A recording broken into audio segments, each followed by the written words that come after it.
ఇక్కడికి రావడం జరిగింది. అలాగే ముఖ్యంగా మా జగన్మోహన్ గారు చెప్పినట్టు నాకు గూడూరు టౌన్ అంటే ఇష్టం.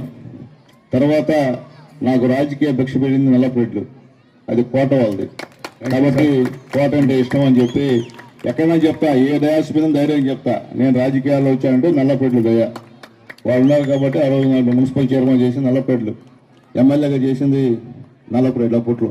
కాబట్టి వాళ్ళని మర్చిపోకూడదు, వాళ్ళని మర్చిపోతే ఇంకంతకైనా పాపం ఉండదని చెప్పి మరొకసారి తెలియజేస్తున్నా. అట్లాగే మీ అందరికీ కూడా గతంలో పెద్దలు నల్లపరెడ్డి శ్రీనివాసరెడ్డి గారు, నల్లపరెడ్డి చంద్రశేఖర్ రెడ్డి గారు, నల్లపరెడ్డి రాజగోపాల్ రెడ్డి గారు, వీళ్ళందరూ కూడా ఎంతోమందికి ఉద్యోగాలను ఇచ్చిన విషయం కూడా ఒకసారి గుర్తించుకోమని చెప్పి కూడా అందరికి కూడా తెలియజేస్తున్నా.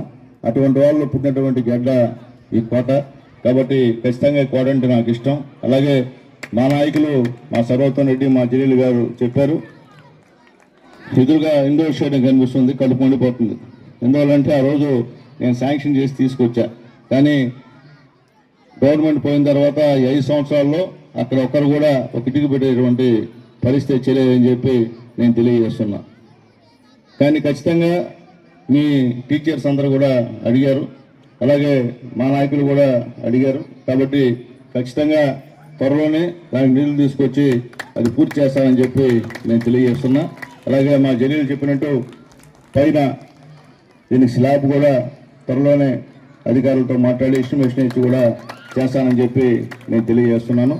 అట్లాగే ముఖ్యంగా ఈ యొక్క గ్రౌండ్ చాలా పెద్ద గ్రౌండ్, ఎందువల్లంటే చాలా సంతోషం. కోటలో పెట్టారు, మామూలుగా అయితే ఇటువంటివి గూడూరులో పెడతారు, కానీ మా సుబ్రహ్మణ్యం మా కరిముల్లా ఇక్కడ ఎంపిక చేసి పెట్టినందుకు చాలా సంతోషంగా ఉంది. పిల్లలందరూ కూడా చాలా ఎంజాయ్గా ఉన్నారు. ఇక్కడ సెలెక్ట్ అయినటువంటి వాళ్ళు జిల్లా స్థాయిలో మళ్ళీ రేపు ఆడేదానికి కూడా అవకాశం ఉందని చెప్పి నేను తెలియజేస్తున్నాను. అట్లాగే ఖచ్చితంగా గతంలో మాదిరిగా గ్రౌండ్కి సంబంధించినటువంటి అభివృద్ధికి ప్రభుత్వం ఖచ్చితంగా నిధులు మంజూరు చేస్తుందని చెప్పి నేను తెలియజేస్తున్నాను. అలాగే గతంలో చంద్రబాబు నాయుడు గారు ముఖ్యమంత్రిగా ఉన్నప్పుడు పిల్లలకు కూడా ఆడేదానికి వాళ్ళ సంబంధించినటువంటి వస్తువులన్నీ కూడా ఇచ్చేవాళ్ళు, క్రికెట్ కిట్లు కానీ వాలీబాల్ కిట్లు కానీ. ఈ 5 సంవత్సరాలు ఏమి ఇచ్చినటువంటి దాఖలాలు లేవు. ఖచ్చితంగా ఈసారి ఇస్తారని చెప్పి, ఇప్పిస్తామని చెప్పి కూడా నేను తెలియజేస్తున్నా. అట్లాగే